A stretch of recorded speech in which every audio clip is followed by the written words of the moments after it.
সৌমদত্তিস্তথৈব চ।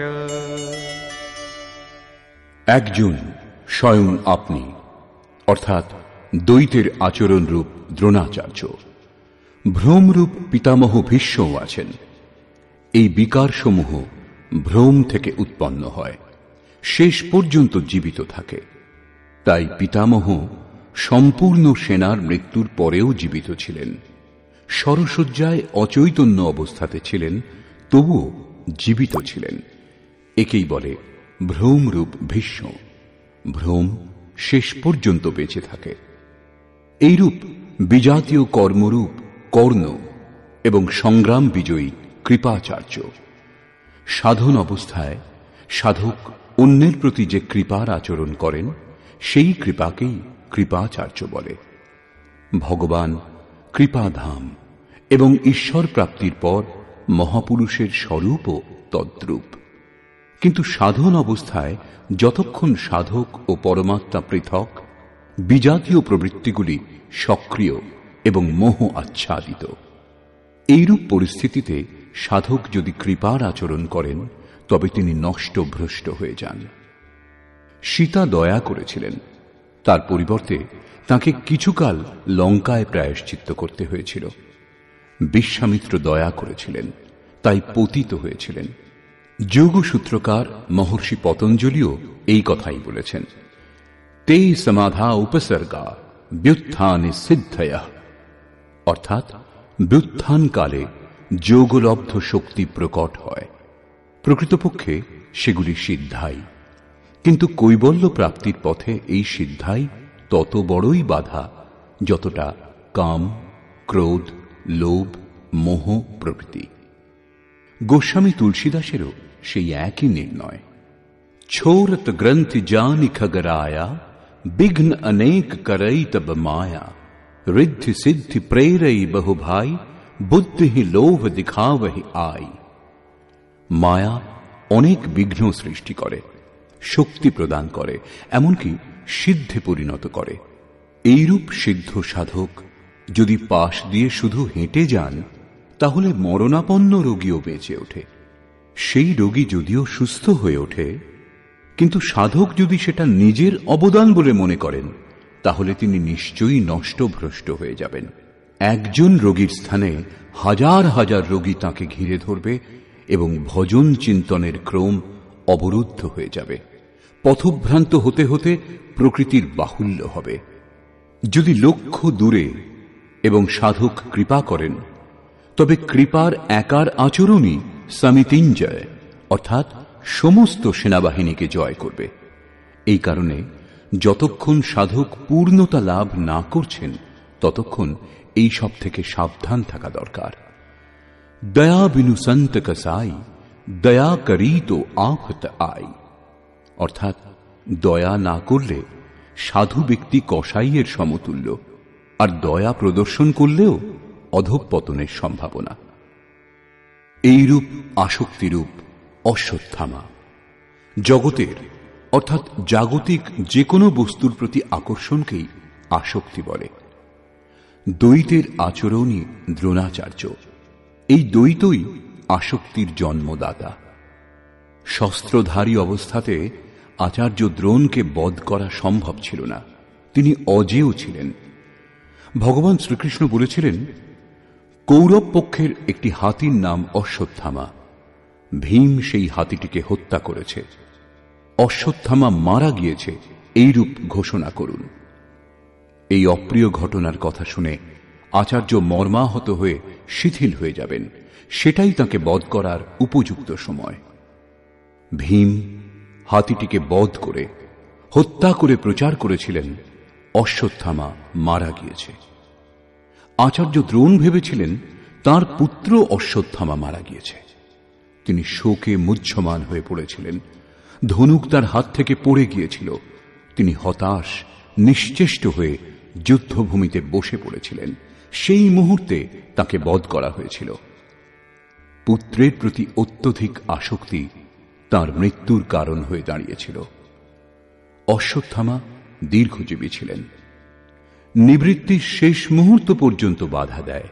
তাই একে অমর বলা হয়েছে। বিকল্পরূপ বিকর্ণ। সাধনার উন্নত অবস্থাতে মনে কিছু অসাধারণ কল্পনার উদয় হয়। মনে সংকল্প বিকল্প জাগে যে স্বরূপ লাভের পর ভগবানের তরফ থেকে কিরূপ সিদ্ধাই, কিরূপ অলৌকিক শক্তি প্রদান করা হবে। সাধক ঈশ্বর চিন্তনের পরিবর্তে ঈশ্বরের ঐশ্বর্যের চিন্তা করতে শুরু করেন, যদিও সাধকের উচিত একাগ্র হয়ে কর্ম করে যাওয়া, ফললাভের কামনা করা উচিত নয়। কিন্তু যখন তিনি সিদ্ধাই অর্থাৎ যোগলব্ধ শক্তির কামনা করতে শুরু করেন, তখন এইরূপ মনোভাব অর্থাৎ বিকল্পকেই বিকর্ণ বলে।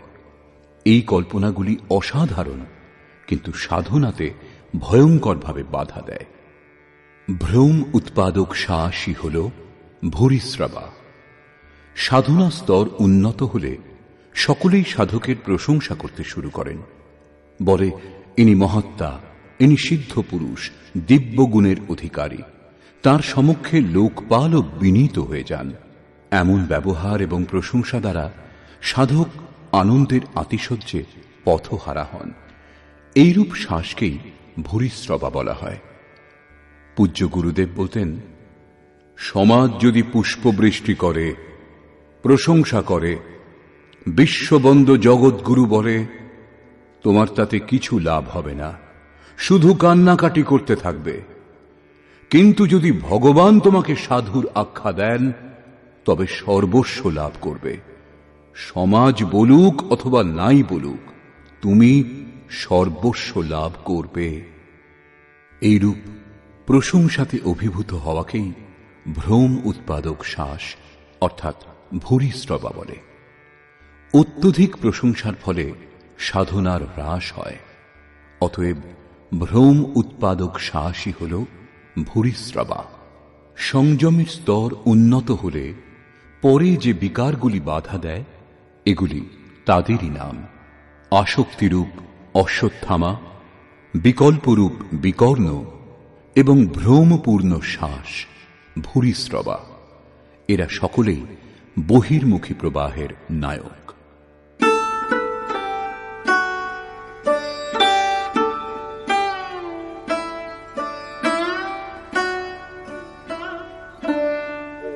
अन्ये च बहवः शूराः मदर्थे त्यक्तजीविताः नानाशस्त्रप्रहरणाः सर्वे युद्धविशारदाः।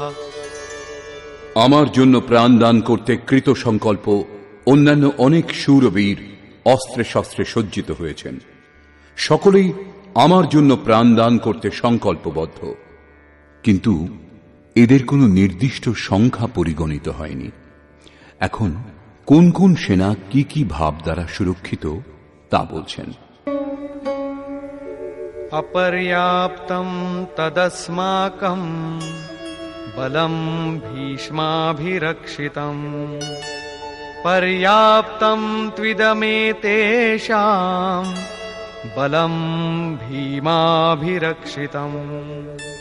ভীষ্ম দ্বারা সুরক্ষিত আমাদের সেনা সর্বপ্রকারে অজেয়, কিন্তু ভীম দ্বারা পরিচালিত পাণ্ডবগণের সেনা জয় করা সহজ। পর্যাপ্ত এবং অপর্যাপ্তের মতো সংশ্লিষ্ট শব্দের প্রয়োগ দুর্যোধনের আশঙ্কাই ব্যক্ত করছে।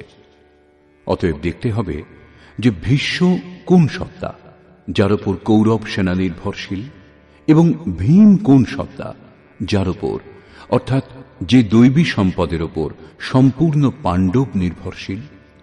দুর্যোধন এবার নিজের সুব্যবস্থার জন্য নির্দেশ দিলেন।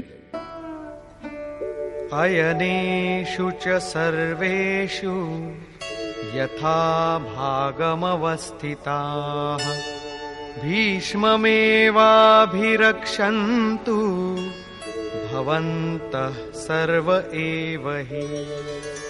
এক্ষণে আপনারা সকলেই ব্যূহ সমূহের প্রবেশ দ্বারে স্ব স্থানে অবস্থিত হয়ে পিতামহ ভীষ্মকেই সকল দিক থেকে রক্ষা করুন।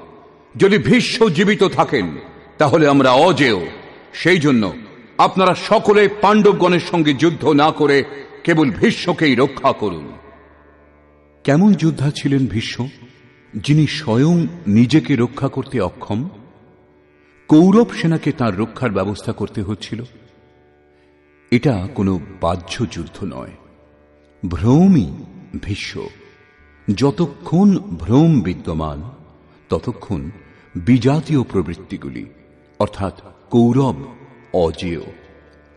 অজেয় শব্দের অর্থ এই নয় যে অজেয়কে জয় করা যায় না। অজেয়র অর্থ হল দুর্জয়, একে জয় করা কষ্টসাধ্য। মহা অজয় সংসার রিপু जीति सकई सो वीर। যখন ভ্রম মিটে যায় তখন অবিদ্যা অস্তিত্ববিহীন হয়ে পড়ে। মোহ ইত্যাদি যা কিছু আংশিক পরিমাণে টিকে থাকে তাও শীঘ্রই শেষ হয়। ভীষ্মের ছিল ইচ্ছা মৃত্যু, ইচ্ছাই ভ্রম, এবং এই ইচ্ছার সমাপ্তি ও ভ্রম দূর হওয়া একই ব্যাপার। একথাই সন্ত কবীর সরলভাবে বলেছেন, ইচ্ছা কায়া ইচ্ছা মায়া ইচ্ছা জগ উপজায়া, কহ কবীর যে ইচ্ছা বিবর্জিত তা কা পার না পায়া। যেখানে ভ্রম নেই তা অপার ও অব্যক্ত। এই দেহের জন্মের কারণ ইচ্ছা, ইচ্ছাই মায়া, এবং ইচ্ছাই এই জগতের উৎপত্তির কারণ। সো কাময়ত তदैक्षत বহুস্যাং প্রজায়েয় ইতি।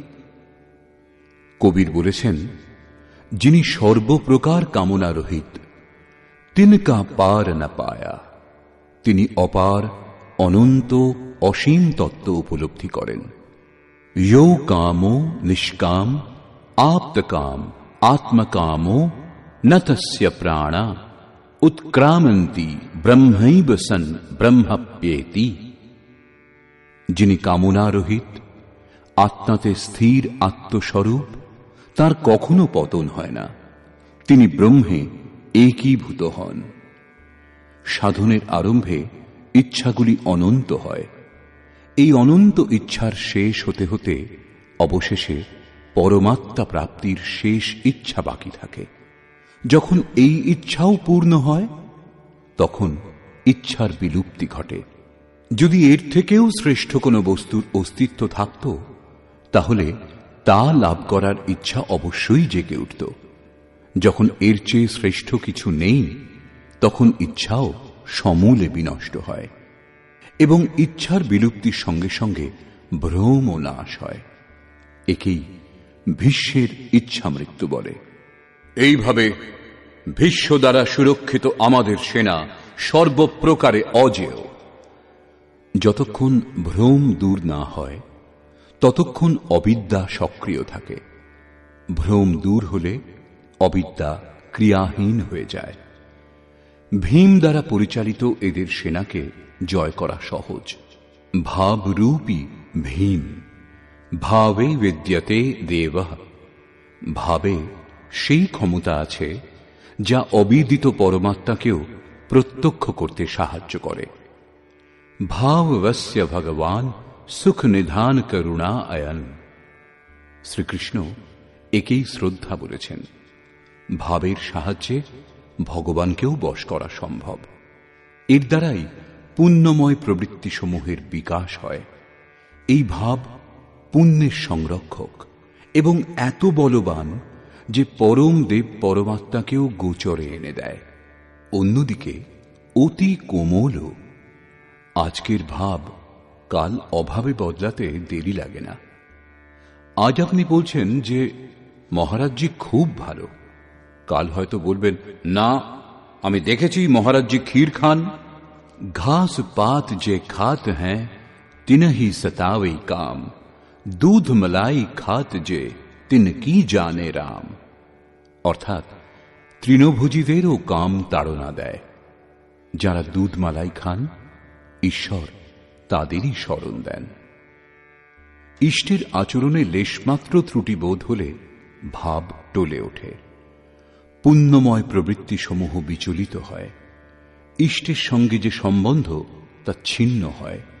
তাই ভীম দ্বারা রক্ষিত তাদের সেনা জয় করা সহজ। মহর্ষি পতঞ্জলিরও সেই একই নির্ণয়। স তু দীর্ঘকাল নৈরন্তর্য সৎকারা সেবিতো দৃঢ়ভূমি, অর্থাৎ দীর্ঘকাল পর্যন্ত নিরন্তর শ্রদ্ধা ভক্তিপূর্বক সাধন করে গেলেই অভ্যাস দৃঢ় হয়।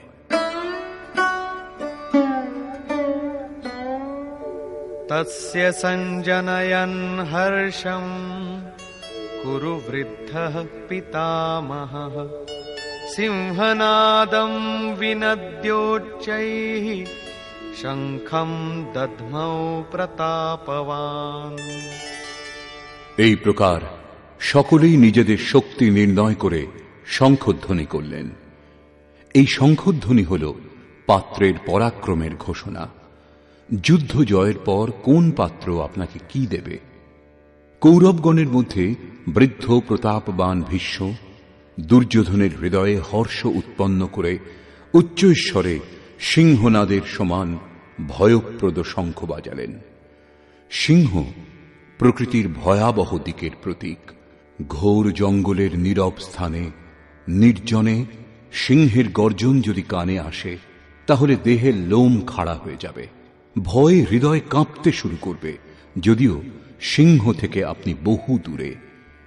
ভয় প্রকৃতিজাত, পরমাত্মায় তার স্থান নেই, কারণ পরমাত্মা অভয় সত্তা। ভ্রমরূপ ভীষ্ম বিজয়ী হলে প্রকৃতির যে ভয়ারণ্যের মধ্যে আপনি আছেন, তার থেকেও ভয়ঙ্কর ভয়ের আবরণ আপনাকে ঢেকে ফেলবে। ভয়ের আরো একটি স্তর বৃদ্ধি পাবে, ভয়ের আবরণ আরো ঘন হয়ে উঠবে। এছাড়া ভ্রম আর কিছু দিতে পারে না। অতএব প্রকৃতি থেকে নিবৃত্তি গন্তব্যে যাওয়ার পথ। সংসারে প্রবৃত্তি প্রতারণা করে, ঘোর অন্ধকারময়। এর বেশি কোনো ঘোষণা কৌরবদের নেই। কৌরব পক্ষ থেকে কয়েকটি বাদ্য একসঙ্গে বেজে উঠল, কিন্তু সেগুলিও ভয় প্রদান করা ছাড়া আর কিছু দিতে পারল না। প্রত্যেক বিকার কিছু না কিছু ভয়ই প্রদান করে।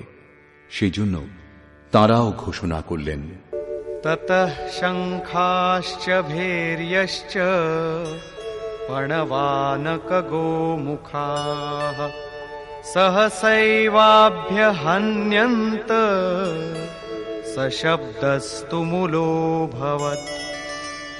এরপর অনেক শঙ্খ, ভেরি, ঢোল এবং রণশৃঙ্গাদি রণবাদ্যযন্ত্র একসঙ্গে বেজে উঠল। সেগুলির শব্দ অত্যন্ত ভয়ঙ্কর পরিস্থিতি সৃষ্টি করল। ভয় সঞ্চার করার অতিরিক্ত কৌরবদের কোনো ঘোষণা নেই।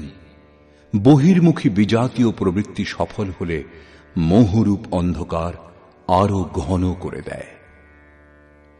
এরপর পুণ্যময় প্রবৃত্তিসমূহের দিক থেকে ঘোষণা করা হল, যার মধ্যে প্রথম ঘোষণাটি যোগেশ্বর শ্রীকৃষ্ণের।